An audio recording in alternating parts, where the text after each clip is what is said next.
Sir, കുറച്ച് ദിവസം മുമ്പ് മോദിക്കെതിരെ പാർലമെൻറ്റിലൊരു നാടകം അവർ കളിച്ചിരുന്നു. അതിന്ന് ഒരുപക്ഷെ മോദിക്ക് ചിത്തപ്പേരുണ്ടാക്കാൻ സാധ്യതയുണ്ടായിരുന്ന ഒരു വിഷയമാണ് മോദി റാഗിങ്. മോദി അത് നടക്കാതെ പോയി. ഇന്നലെ വീട് കിട്ടിയൊരു അവസരം മുതലെടുത്തുകൊണ്ട് ഇന്നലെ പ്രതിപക്ഷ എം പിമാരെല്ലാം ഇവിടെ കേരളത്തിൽ പലയിടത്തും പ്രചരണത്തിലായിരുന്ന ആൾക്കാരെല്ലാം കൂടി ഒരൊറ്റ രാത്രി കൊണ്ട് ടിക്കറ്റ് ഒപ്പിച്ച് ഡൽഹിക്ക് ചെന്ന് പാർലമെൻറ്റിൽ ഇതിപ്പോൾ പറയുന്നത് വിവാദമില്ലെന്നാണ്. ഏത് സാധാരണഗതിയിൽ ബില്ല് കൊണ്ടുവന്നാൽ അത് വിവാദമില്ലെന്നാണ് പറയുന്നത്. അപ്പോൾ അത് ഒരുപക്ഷെ പാർലമെൻറ്റിനകത്ത് അവർ പെട്ടെന്ന് വീട് കിട്ടിയ അവസരം മുതലെടുത്ത് മോദിക്കെതിരെ, സർക്കാരിനെതിരെ ഒരു വലിയ ഒരു നാടകം നേരത്തെ നടക്കാവുകയാണല്ലോ, നടക്കാനുള്ള അതുകൂടി ഇന്നലെ ബില്ല് മാറ്റിവെച്ചതോടുകൂടി പൊളിയുകയാണ്. എന്തായിരുന്നു അതിൻ്റെ ഒരു വിഷയം? അല്ല, ഇതിനകത്ത് ഒറ്റ കാര്യമേ ഉള്ളൂ. ഒന്ന് മോദിയെ റാഗ് ചെയ്യണമെന്ന് കുറച്ച് നാളായിട്ട് പ്രിയങ്ക ഉൾപ്പെടെയുള്ള ഒരു സ്വപ്നം കണ്ടുകൊണ്ടിരിക്കുകയാണ്. അത് വനിതകളെ കൊണ്ട് തന്നെ ഒന്ന് റാഗ് ചെയ്യിക്കണം.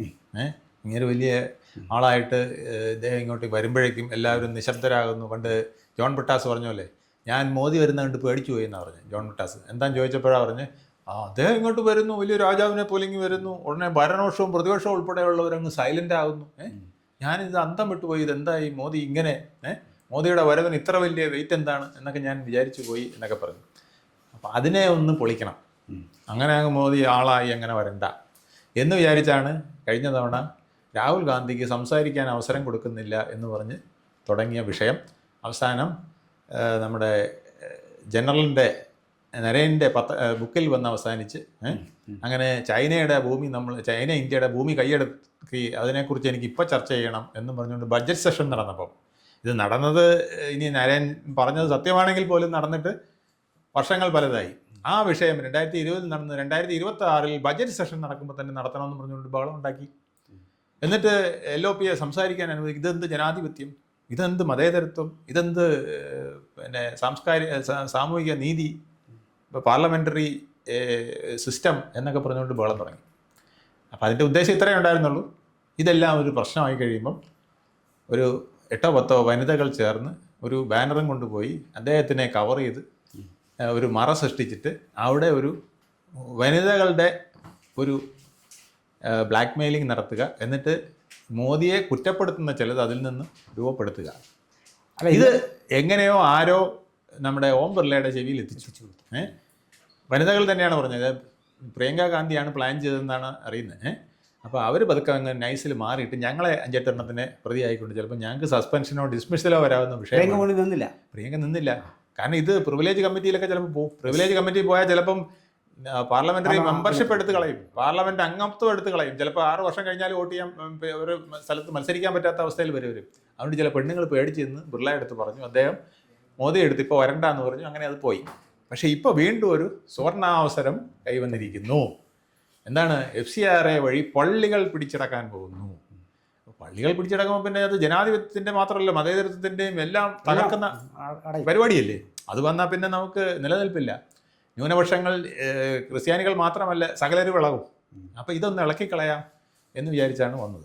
FCRA നിയമത്തിൽ ഇതൊന്നും പറയുന്നില്ല. FCRA നിയമത്തിൽ ഇതേ ഉള്ളൂ. നിങ്ങൾ 2020 കൊണ്ടുവന്ന നിയമത്തിൽ വളരെ വ്യക്തമായിട്ട് പറഞ്ഞിട്ടുണ്ട്, ഡെസിഗ്നേറ്റഡ് അക്കൗണ്ട് ഓപ്പൺ ചെയ്യണം. നിങ്ങൾ പിന്നെ ഈ ഫണ്ട് വേറൊന്നിനും ഉപയോഗിക്കരുത്. പ്രത്യേകിച്ച് ജഡ്ജസിനോ മറ്റോ കൊടുക്കുന്നെങ്കിൽ അത് ഞങ്ങൾ നോട്ട് ചെയ്യും. ഉന്നത ഉദ്യോഗസ്ഥർ കൊടുക്കുന്നെങ്കിൽ അത് ഞങ്ങൾ നോട്ട് ചെയ്ത് നടപടിയെടുക്കും. അതുപോലെ തന്നെ പൊളിറ്റിക്കൽ പാർട്ടികൾ കൊടുക്കുന്നെങ്കിൽ നോട്ട് ചെയ്ത് നടപടിയെടുക്കും. ഇത് SBI അവിടെ പറഞ്ഞിരിക്കുകയാണ്, ഇത് നേരെ അറിയിക്കണം. അതുപോലെ തന്നെ ഇവിടുത്തെ ചില ന്യൂനപക്ഷ സംരക്ഷണത്തിനുള്ള ചില ചാനലുകളുണ്ട്. ഇവരൊക്കെ ഈ ബ്രോഡ്കാസ്റ്റിംഗ് കമ്പനികൾ ഈ പണം അടിച്ചു മാറ്റുന്നുണ്ട്. അപ്പോൾ ഇതുമൊക്കെ കേന്ദ്ര ഗവൺമെൻറ് കണക്കാക്കി വെച്ചിരിക്കുകയാണ്. ഇനിയിപ്പം അതിന് തടയാൻ വേറൊരു മാർഗം, ഒറ്റ മാർഗ്ഗമേ ഉള്ളൂ. ഈ പണം എവിടെ ചെല്ലുന്നോ അത് ഞങ്ങളിങ്ങി പിടിച്ചെടുക്കും, എന്നിട്ട് സർക്കാരിൻ്റെ മുതൽക്കൂട്ടാക്കും എന്നുള്ളതാണ് ഇതിൻ്റെ നിയമത്തിൻ്റെ ഒരു അടിസ്ഥാനം. അതാണ് പൊള്ളിയത്. അതാണ് ഇതിനെ പള്ളി പിടിച്ചിലക്കലാക്കി മാറ്റിയത്. നിങ്ങൾ ബോംബുണ്ടാക്കി ബോംബ് വിതരണം ചെയ്യാനായിട്ട് 36 പിന്നെ ആംബുലൻസ് വാങ്ങിച്ചാൽ ആംബുലൻസ് കുഷ്ഠരോഗിയെ കൊണ്ടുപോകാനും പിന്നെ കാലൊടിഞ്ഞവനെ കൊണ്ടുപോകാനും ആയിട്ടല്ല ഞങ്ങൾ കണക്കാക്കുക. അത് തീവ്രവാദത്തിനുള്ളതാണെന്ന് കണക്കാക്കി ഈ 36 ആംബുലൻസും ഞങ്ങൾ പിടിച്ചടക്കും. ഇനി നിങ്ങൾ 36 ആശുപത്രികൾ ഈ പേരിൽ സ്ഥാപിച്ചിട്ട് അവിടെ പിന്നെ ബോംബുണ്ടാക്കുകയാണെങ്കിൽ ആ 36 ആശുപത്രിയും ഞങ്ങൾ പിടിച്ചടക്കും, സർക്കാരിന് മുതൽക്കൂട്ടാക്കും. ഇതൊക്കെയാണ് ഇതിൻ്റെ പിന്നിലെ സത്യം. പക്ഷേ ഇത് നമ്മുടെ കോൺഗ്രസ്സുകാർ ഇത് ഭംഗിയായിട്ട് ഉപയോഗിച്ചു. കാരണം അവരുടെ അവസാനത്തെ ഒരു ആശ്രയമാണ് കേരളം. കേരളത്തിൽ ജയിച്ചില്ലെങ്കിൽ എന്ന് പറഞ്ഞാൽ പിന്നെ തീർന്നു, കോൺഗ്രസ് തീർന്നു. കോൺഗ്രസിന് പിന്നെ കേരളത്തിൽ ഭാവിയില്ല. അറബിക്കടലിലോട്ട് ഒഴുകി പൊക്കോണ്ടാണ്. ദേശീയ തലത്തിൽ അടിക്കുകയും ചെയ്യും. ദേശീയ തലത്തിലാണ് ഞാൻ പറഞ്ഞത്. ദേശീയ തലത്തിൽ നേരെ അറബിക്കടലിലേക്ക് കൊണ്ട് കോൺഗ്രസിനെ താക്കുന്നതിന് തുല്യമാണ് കേരളത്തിൽ മന്ത്രിസഭ 26-ൽ ഇത്രയും അനുകൂലമായ സാഹചര്യത്തിൽ ആന്റി ഇൻകംബൻസി അടക്കം 100 പ്രശ്നങ്ങൾ നിൽക്കുമ്പോൾ BJP ഇവിടെ ശുഷ്കമായി നിൽക്കുമ്പോൾ ഒരു സ്ഥാനം പിടിക്കാൻ, മുഖ്യമന്ത്രി സ്ഥാനം പിടിക്കാൻ കഴിഞ്ഞില്ലെങ്കിൽ കോൺഗ്രസ് തീർന്നു. അപ്പോൾ കോൺഗ്രസിന് ഇത് ജീവൻ മരണ പോരാട്ടമാണ്. ഇത് കിട്ടിയ പാടെ അവരങ്ങ് ഉപയോഗിച്ചു പള്ളികൾ പിടിച്ചെടുക്കാനുള്ള പരിപാടി എന്ന് പറഞ്ഞു. അപ്പോൾ ഇത് നല്ലൊരു ആയുധമാണ്. പള്ളി പിടിച്ചടക്കണമെങ്കിൽ നാളെ മദ്രസയും പിടിച്ചടക്കിക്കൂടെ, നാളെ സിഖുകാരൻ്റെ ഗുരുദ്വാരയും പിടിച്ചടക്കിക്കൂടെ എന്നൊക്കെ പറഞ്ഞ് ഇതിനെ വലിയ വിവാദമാക്കാം. അതിനാണ് ഈ സാധനം കൊണ്ടുവന്ന് ഇവിടെ ചാടിയത്. അല്ല, ഇന്നലത്തെ സാർ പോയപ്പോഴത്തേക്കും ഇതിനകത്ത് പിന്നെ അനിയനും ചേട്ടത്തിയും ഇല്ല. ഇല്ല, അവർ മാറും. അവർക്കറിയാം. കാരണം അവരെ ആദ്യം പിന്നെ പ്രിവിലേജ് കമ്മിറ്റി കൂടി പ്രധാനമന്ത്രിയൊക്കെ റാഗ് ചെയ്യാനും ഒക്കെ പോയി കഴിഞ്ഞാൽ വരുന്ന വിഷയം നമുക്കറിയാമല്ലോ. അത് ഉടനെ തന്നെ പ്രിവിലേജ് കമ്മിറ്റി പോവും. അപ്പം തന്നെ MP സ്ഥാനം എടുത്ത് ദൂരെ കളയും. അതിനൊന്നും പിന്നെ ആരും മടിക്കുകയൊന്നുമില്ല. അത് ആരും ന്യായം പറഞ്ഞാലും നിൽക്കില്ല.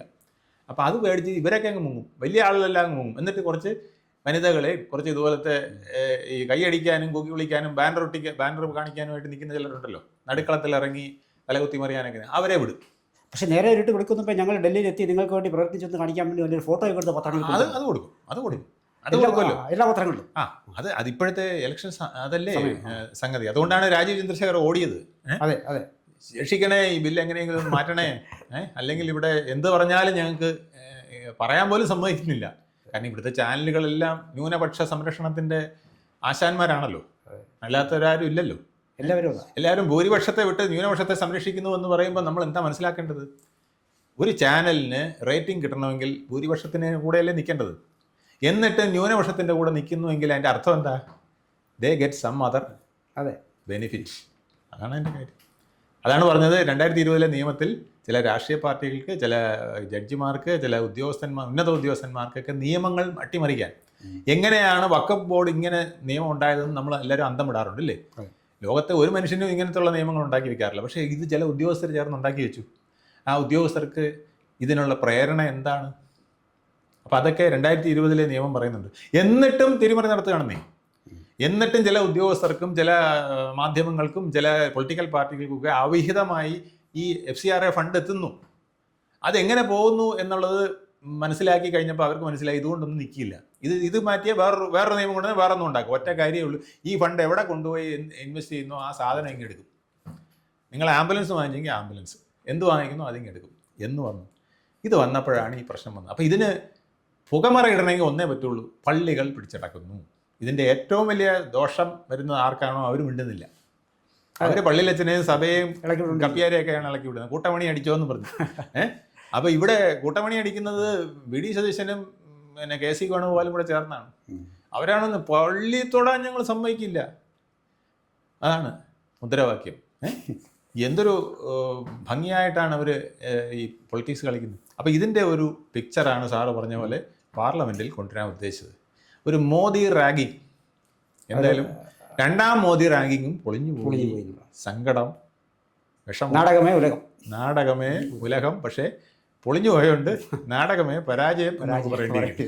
കൂടുതൽ വാർത്തകളും വിശേഷങ്ങളും നേരിട്ട് ലഭിക്കാൻ ജനങ്ങളിൽ നിന്ന് ജനങ്ങളിലേക്ക് ജനഭൂമി ന്യൂസ് സബ്സ്ക്രൈബ് ചെയ്യൂ. ബെൽ ബട്ടൺ അമർത്താനും മറക്കരുത്.